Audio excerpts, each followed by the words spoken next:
Anna and Sophie were best friends. They met at university and did everything together. They studied in the library, drank coffee in small cafes, and shared their dreams. They trusted each other completely. Their bond was strong, and they thought nothing could ever break it. One autumn afternoon, while walking through the university garden, Anna met a boy named Daniel. He had deep blue eyes, a charming smile, and a kind heart. He was studying business and had dreams of starting his own company. Anna and Daniel started talking, and soon their conversations turned into long walks, late-night phone calls, and endless laughter. Love bloomed between them, like the flowers in the garden where they first met. Sophie was happy for her friend at first. She encouraged Anna, listened to her talk about Daniel, and even helped her choose outfits for their dates. But deep inside, something began to change. The more Sophie watched them together, the more she realized she wanted Daniel for herself.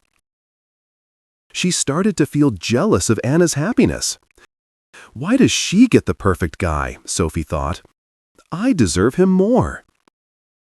At first, Sophie tried subtle ways to get Daniel's attention. She laughed a little louder at his jokes, found excuses to be around him, and complimented him often.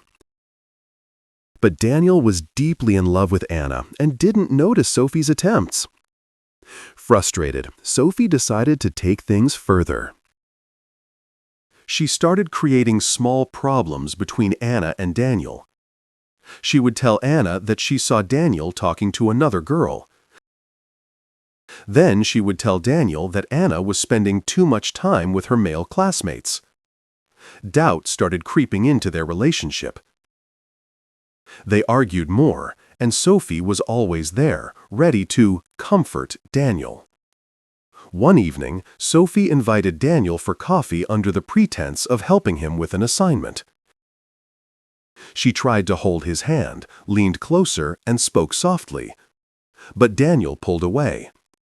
Sophie, I don't know what you're trying to do, but I love Anna. She is my girlfriend, and nothing will change that. Sophie's face turned red with anger and embarrassment. She realized that simple tricks would not be enough. If she wanted Daniel, she had to remove Anna completely. A week later, chaos erupted. The university administration received an anonymous tip that Anna had been stealing money from the student fund. Police arrived at the dormitory, searching her belongings. Sophie had carefully planted fake evidence, a stolen check hidden in Anna's drawer. Anna was arrested on the spot. She cried, begged, and pleaded her innocence, but no one listened. Daniel was devastated. He couldn't believe Anna was capable of such a crime, but all the evidence was against her. Sophie was there to console him, telling him that maybe Anna had been lying to him all along. In his pain and confusion, he believed her. Anna was sentenced to several years in prison. The first few months were unbearable. She cried every night, replaying the betrayal over and over in her mind. The pain of losing Daniel and being abandoned by everyone she loved was worse than the prison walls that confined her. But over time, she grew stronger. She read books, studied law, and promised herself that she would never be weak again. Meanwhile, Daniel and Sophie started dating. At first, it seemed like everything was going according to Sophie's plan. She finally had Daniel all to herself. But something was missing. Daniel was no longer the cheerful and loving boyfriend she had wanted. He was distant, lost in thought, and often quiet. The spark he had with Anna never appeared between him and Sophie. They traveled, went to fancy restaurants, and took pictures for social media, but deep down, they were both unhappy. Years passed. Sophie and Daniel got married, but their relationship was full of fights and resentment. Daniel started realizing that he had been manipulated, that Sophie had taken advantage of his pain. He no longer trusted her, and their marriage turned cold.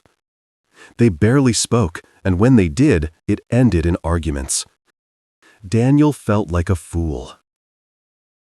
After serving her time, Anna was finally released from prison. She had nothing left, no friends, no family, no Daniel. But she had something even more powerful: strength. She decided to rebuild her life from scratch. One day, she met Michael, a successful businessman. He was kind, patient, and saw the pain in her eyes. Unlike Daniel, he listened to her, helped her, and gave her a chance at happiness. Michael and Anna became close. He taught her about business, and soon she started working in his company. She was determined to build a new future. After some time, Michael confessed his love to Anna. She was scared to trust again, but Michael showed her what real love was. They got married in a beautiful ceremony by the sea. Meanwhile, Daniel and Sophie's marriage completely fell apart. The truth about Sophie's betrayal slowly came to light, and Daniel was disgusted. He left her, and she was left alone with nothing. Everything she had done to steal Daniel had led to her own downfall. She realized that she had lost everything, not just Daniel, but also her dignity and happiness. One day, Daniel saw Anna again. She was happy, confident, and successful. She had moved on. He wanted to apologize, but he knew it was too late. Anna had found her peace, and Daniel was just a shadow of her past. As Anna sat by the window of her new home, watching the sunset with Michael by her side, she realized that life had given her a second chance. Love had found her again, but this time it was real and pure. She had suffered, but in the end, she was stronger. And that was her greatest victory.